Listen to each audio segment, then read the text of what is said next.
जब आप स्वामी विवेकानंद के बारे में आज सुनते हैं या पढ़ते हैं तो उन्होंने पैसे के लिए कितनी जद्दोजहद करी।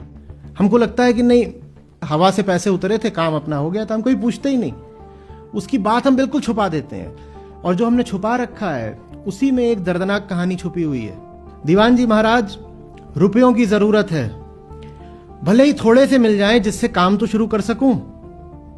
भारत में मुझे धन कौन देता, इसलिए दीवान जी महाराज मैं अमेरिका आ गया हूं।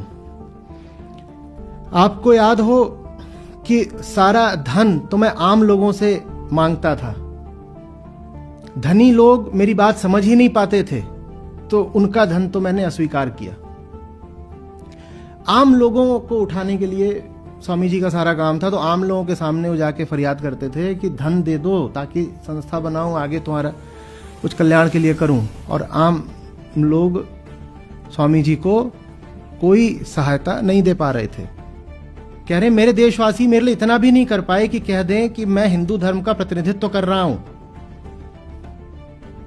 भारत में तो स्वामी जी को डोनेशन नहीं मिली, वो अमेरिका भी गए तो वहां भी भारतवासियों ने आकर, जो पुरानी संस्थाएं और जो रूढ़िवादी लोग थे, परंपरावादी, उन्होंने अमेरिका भी आकर के स्वामी जी के काम में अड़ंगा डालने की कोशिश की। तो आगे कहते हैं स्वामी जी, शाबाश मेरे देशवासियों, तुमने भारत में भी मुझे कुछ नहीं दिया और मैं अब अपने काम के लिए धन इकट्ठा करने अमेरिका आया, तो तुम अमेरिका में भी मुझे धन नहीं पाने दे रहे। आगे कह रहे हैं, दीवान जी मैं अपने भारतवासियों को प्यार करता हूं, इंसान मुझे जो कुछ भी दे सकता है उसको मैं लात मारता हूं। सुख में दुख में, पर्वतों मरुस्थलों वनों में जो मेरे साथ रहे हैं वो तो मेरे साथ रहेंगे ही।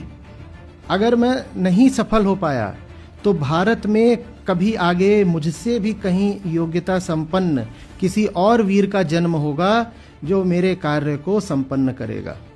उन्हें दिख रहा था, ये 1894 की बात है, अभी उनके जीवन में अभी कई वर्ष शेष थे, लेकिन उस वक्त भी उनको दिखने लग गया था कि भारतवासी ही उनका इतना घोर विरोध कर रहे हैं कि शायद उनका मिशन सफल नहीं हो पाएगा।